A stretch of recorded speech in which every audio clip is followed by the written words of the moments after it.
Je suis Sarah Marie, autrice et danseuse, animatrice des ateliers Entre mots et mouvements. Et puis j'ai un parcours plutôt d'abord dans l'écriture, puisque j'ai fait une formation à l'Institut littéraire suisse, qui est une formation en écriture littéraire où on a appris à creuser les mots, à aller chercher dans la matière de la langue, à creuser notre identité, à se définir. Et puis à côté, j'ai beaucoup dansé et je continue à beaucoup danser. Et j'essaye maintenant de prendre le chemin de la danse pour aller approfondir les deux et marier les deux. Et puis porter, que ce soit sur papier ou sur scène, des créations à la rencontre de la danse et de l'écriture, avec le collectif littéraire dans lequel je suis active, le collectif Particule, ou la compagnie Accord Battant que j'ai cofondée avec une amie circassienne, Julia De Felice.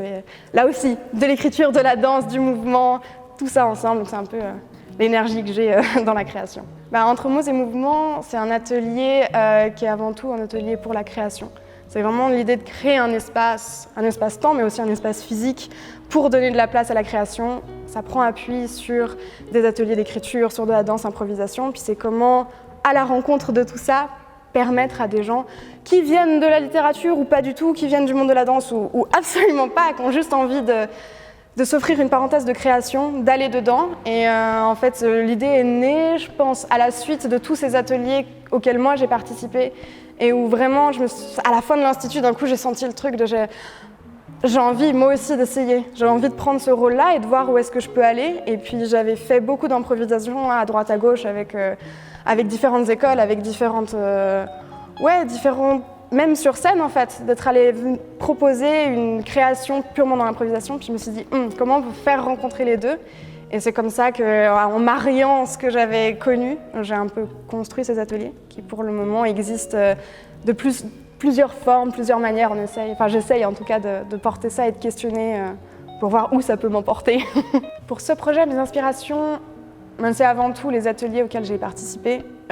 J'ai eu plusieurs ateliers d'écriture sur écrire le corps ou écrire le mouvement avec Anne-Sophie Subilia, mais aussi Virginie Gauthier, une autrice française.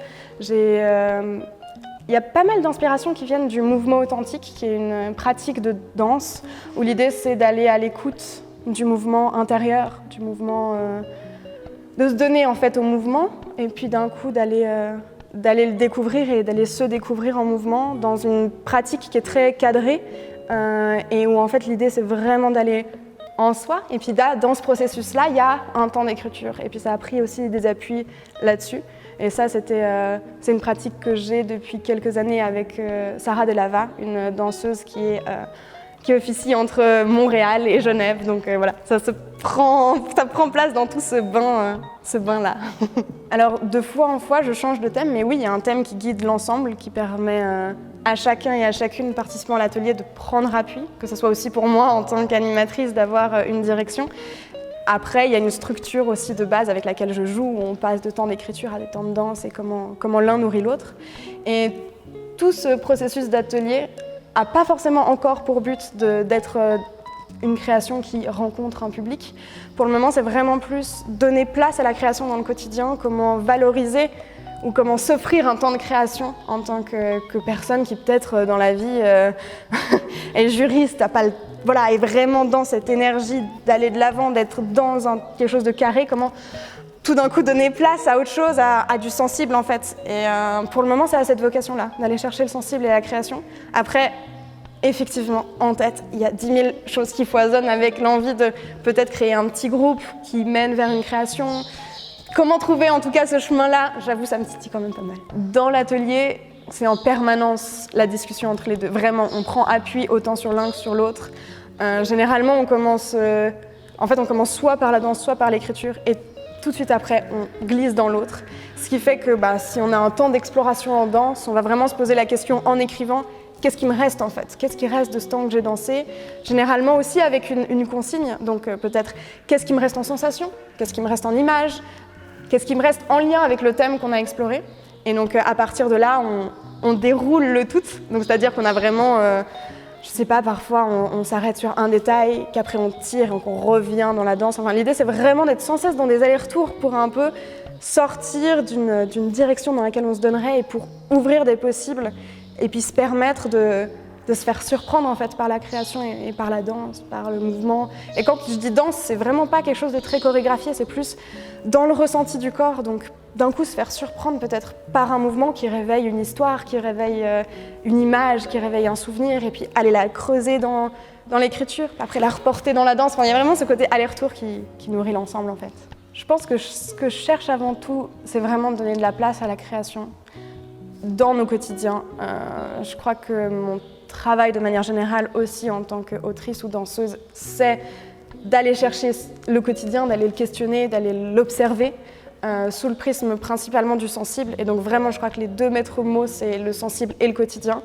Après, j'avouerai qu'il y a encore plein de choses à aller chercher, que j'en suis au début du projet. Ça fait 1 an que j'anime ces ateliers, que ce soit de manière régulière ou de manière plus espacés, avec des ateliers en week-end qui prennent plus de temps, sur lesquels on s'arrête, on va creuser, et des ateliers plutôt hebdomadaires où là on est dans une temporalité plus courte, et il y a encore 50 000 autres choses à faire avec ça.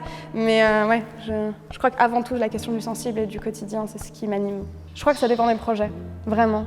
Qu'il y a des projets dans lesquels avant tout il y a la danse qui est là, qui est comme au cœur, et du coup ma pratique de l'écriture vient nourrir cette pratique de la danse, vient peut-être donner une autre façon de penser le mouvement, de penser l'histoire, d'aller chercher dans les mots quelque chose qui m'aide à aller dans le ressenti, qui m'aide à aller dans l'incarnation de la danse. Et dans ce cas-là, c'est plus danseuse-autrice, avec derrière ce bagage-là.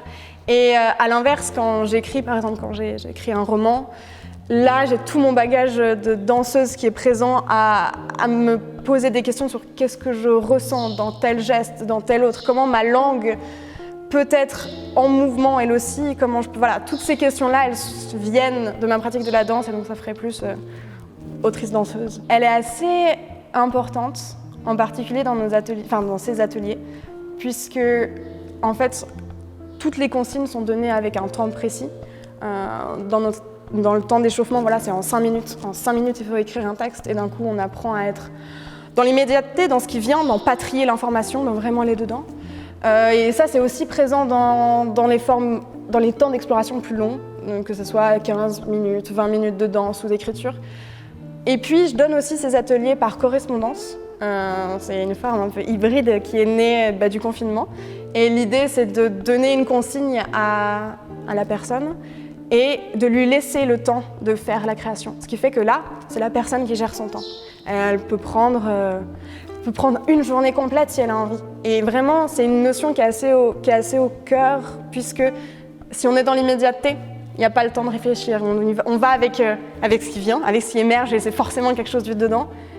Et à l'inverse, si d'un coup on a le temps, et même pour des projets plus longs, même pour peut-être écrire un roman ou créer un spectacle, où d'un coup il y a cet espace du temps, on va chercher plus loin, on va oser creuser. Enfin voilà, il y a un peu ce dialogue des deux, et en vrai, il faut un doux mélange des deux à nouveau. Pour cet été, pour le moment, les ateliers continuent à être en jardin.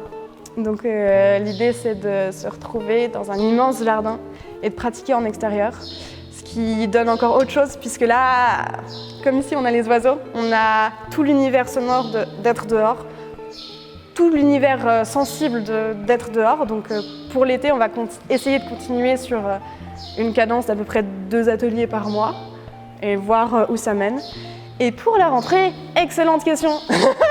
Non, plus sérieusement, l'envie est vraiment d'aller proposer ces ateliers à droite, à gauche, essayer de trouver des lieux qui pourraient accueillir ces ateliers pour rencontrer des gens avec, que ce soit dans l'idéal, dans des lieux culturels où il y a déjà des gens qui pourraient être sensibles à cette démarche, mais aussi aller chercher des lieux où on ne penserait pas forcément aller là-dedans. Je pense à des lieux comme des EMS, aller amener de la création là-bas, c'est quelque chose qui me titille beaucoup. Donc, à voir, il y a encore tout à définir. Mais en tout cas, s'amuser, c'est le programme. C'est un grand et un long chemin de trouver un titre selon. Ça peut être hyper spontané. Et c'est vrai que c'est compliqué de renommer un livre. Surtout que ce titre-là, il est tiré d'une phrase du livre qui se situe dans le début de la dernière scène importante. Donc je me suis dit, allez, je vais chercher au début de la dernière scène importante, qu'est-ce que ce serait, en pensant que j'avais plus souvenir que c'était là. Et donc, non, plus sérieusement, je pense que pour moi, la notion de déplacement, de marche est importante dans ce roman et de lien à la nature. Du coup, en feuilletant le livre, j'ai trouvé une petit bout de phrase et ce serait ce retour à la terre. C'est l'histoire, ou plus que l'histoire, c'est la bribe d'une vie d'un homme qui fait le chemin de revenir à son village d'enfance pour y vivre. Et c'est son regard sur la campagne, c'est son regard sur l'héritage, le lien à la terre, qu'est-ce qu'on lui a donné, qu'est-ce qu'il a reçu de sa famille et comment il peut donner plus loin.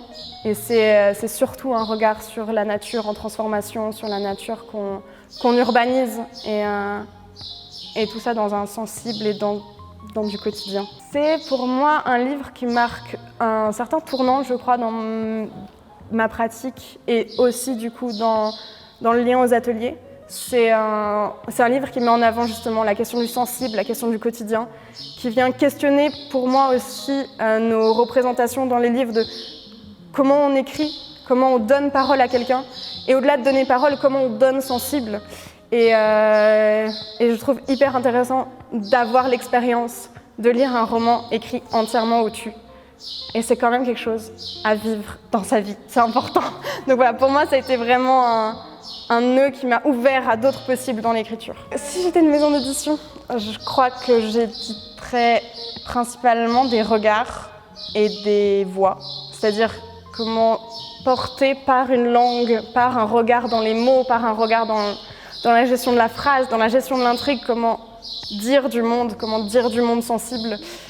Et ça, sans vraiment regarder d'où viennent les gens, que ce soit un parcours littéraire, que ce soit un parcours artistique autre, même pas du tout. Enfin, je pense vraiment avant tout la rencontre d'un regard qui transpire dans la langue, je dirais. Comment, d'une idée, aller jusqu'à la creuser et la donner un peu au monde, aux autres, que ce soit dans l'écriture, comment aller, quelle force il faut pour aller au bout du processus de publier un roman par exemple, ou le processus de créer un spectacle, de le diffuser, comment d'une idée à faire tout le chemin pour essayer de la donner et de la faire grandir, comment ces ateliers les faire avancer. Donc c'est un peu tout ça, comment faire grandir la vie. Je sais pas si je suis pleinement d'accord parce que j'ai l'impression que je sais pas si on a besoin d'une ville en particulier pour arriver à ça, ou si c'est pas juste se poser quelque part et creuser dans ce quelque part et écouter son propre sensible qui dit l'attachement.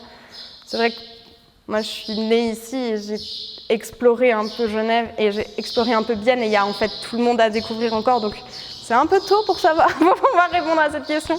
L'appel de Montréal est grand, donc peut-être Montréal, mais en vrai non, je pense que c'est plus quelque chose de l'intime et de soi et de plutôt revenir à comment on se sent dans un endroit.